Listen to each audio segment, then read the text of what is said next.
Hello and welcome back to me not playing Dark Souls.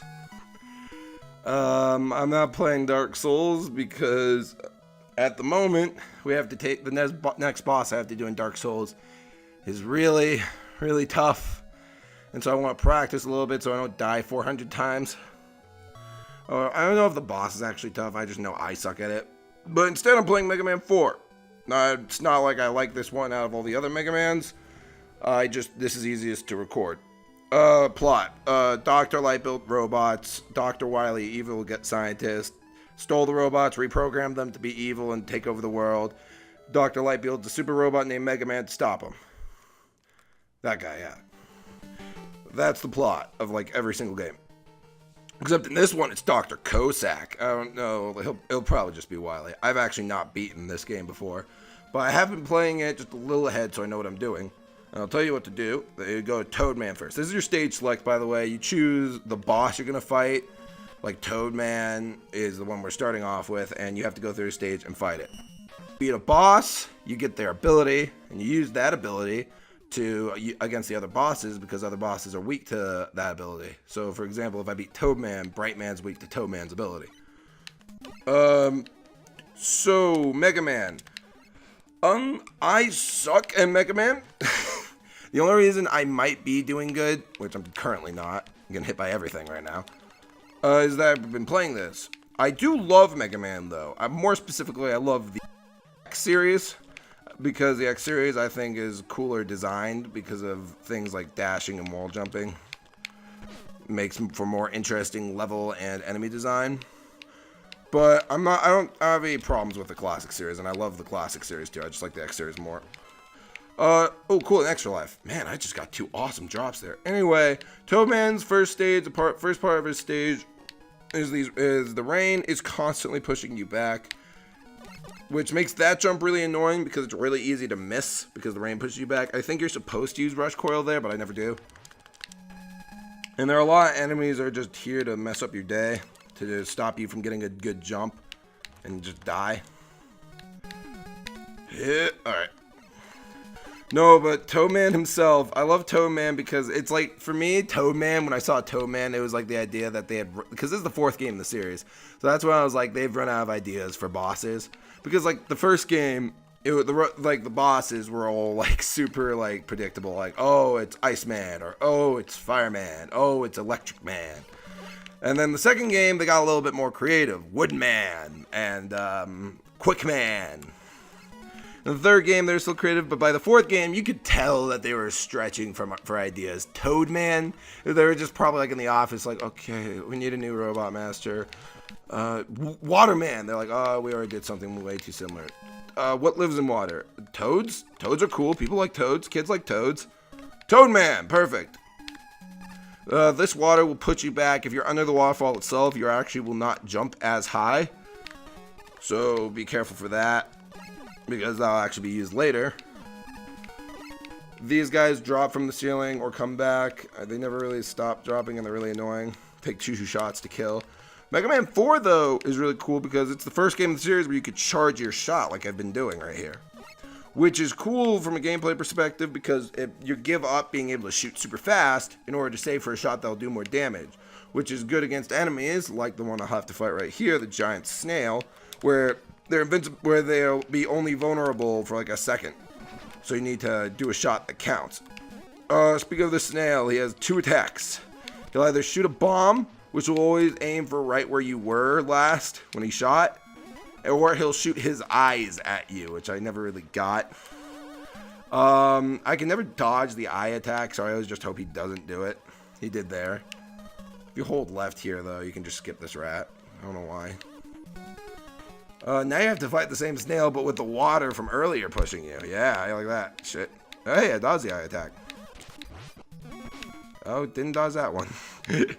Oh, boy. Oh, crap. Get him. Okay. I am getting killed. Ah, hey, I didn't lose. Oh, this part sucks. I have no life to do it, so... These fish will come and jump at you where you are. And usually just try and mess up your jump time your jumps. Good. And that's the first death. There'll be a lot more of that. Yeah, these games are hard. The Mega Man games are very, very difficult. Mainly just because their level design makes it so that you have to focus on a bunch of things at once. Like here, where you have to focus on not getting pushed off the edge, and jumping and shooting and dodging and getting hit by stupid eyeballs.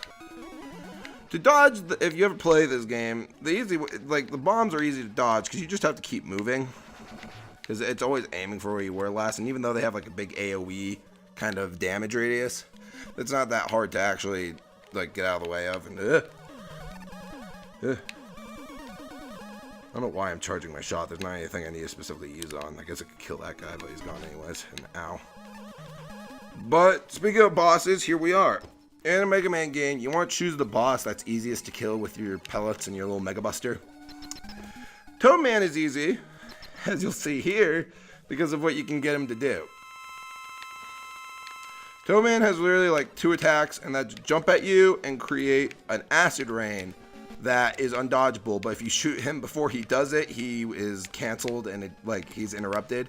So he'll try and jump at you. So what you can just do is just kind of keep moving right and left, and like shooting him in the butt over and over till he eventually dies, or you get bored. He does do a lot of damage if he hits you, though. I could see how he would be a hard boss, but it's like the simple NES programming couldn't handle a boss with more than like jumping at you tactics. Like if he jumped in different places rather than at you, he'd actually be pretty tough. But as it is, he's pretty easy. Like I said before, though, you beat a boss, and like all the Mega Man games, you get their power. In this case with Toad Man, we get the, wait for it, Rain Flush. Which basically in all screen, like it's the rain thing I was talking about before. And it usually kills all enemies on screen, unless the enemy has a lot of health. Also, we got the Rush Marine adapter. Rush into like a boat. Passwords. Alright, the next robot master you want to take on is Bright Man.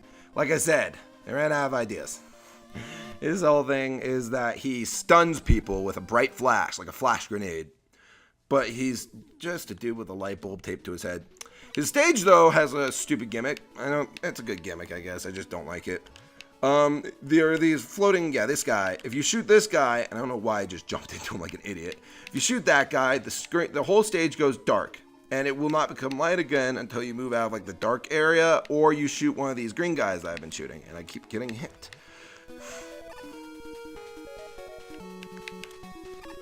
Okay. This jump, you really gotta be at the edge to get it. Like that jump from before in Toad Man stage. The other gimmick of this stage are, the grasshopper guys. You jump on these guys and they'll start jumping.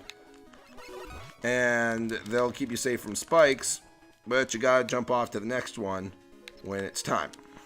Like that. This enemy right here, he either will shoot a pellet straight ahead, or he'll try and shoot like baseballs at you, I guess. He appears more than once. Not hard to defeat, especially because they always put you like below him usually. He's not that hard to dodge.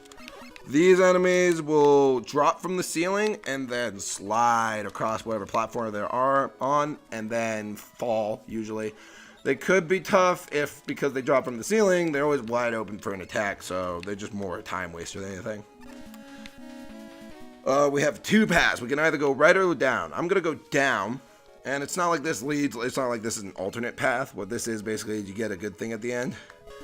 If you can make all of these jumps, you get an energy tank and an extra life. The energy tank refills your health whenever you need it to. Let's see if I can make it back without dying. Oh, okay, that's 1 jump. And we're like 4 more. Alright. Oh, I wouldn't be able to make that in the first place. I wouldn't be able to. I actually could rush coil. I could just rush coil. Whatever. We got an extra life anyway, so we're good. The only reason I'm doing as well as I am right now, it's not because this game's easy. Hell no. The only reason I'm doing this well is because I've been playing this, again, I keep saying this, beforehand. I don't want people to think that, like, oh, he's, like, good at this game. I'm not. I suck. Sometimes these grasshoppers overlap, and it's really annoying because you'll get pulled off the grasshopper you want to be on, and then you jump to your death. Like I almost just did there. I should have just waited for the grasshopper to hop. I was getting impatient. Slide under here, and now the bulb enemies from before make a comeback. Except this time, they're more annoying than ever because they're combined with those platforms I did in that extra section earlier. So you gotta slide under and jump. You don't actually have to kill any of these guys. They're placed in where they wouldn't actually hinder you. So that's smart. Just stand here and wait for that pellet to pass.